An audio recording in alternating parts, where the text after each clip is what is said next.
Здравствуйте, друзья! С вами доктор Болотова. И мы продолжаем цикл рассказов о гомеопатических препаратах. Какие же препараты мы используем в первую очередь для терапии сухого кашля?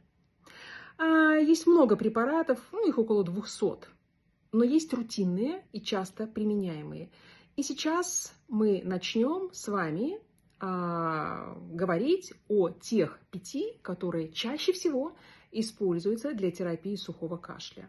Это ипикакуана, бриония, дрозера, арсеникум альбум и гепарсульфур. Их значительно больше.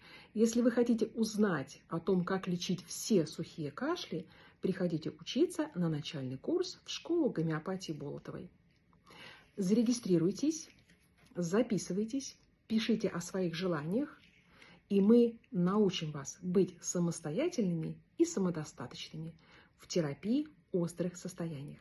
В следующих видео я расскажу вам о каждом из этих препаратов. Ставьте лайки, пишите, о каких препаратах вы бы хотели узнать больше и что бы вы хотели вообще узнать о гомеопатии. Будьте здоровы, друзья!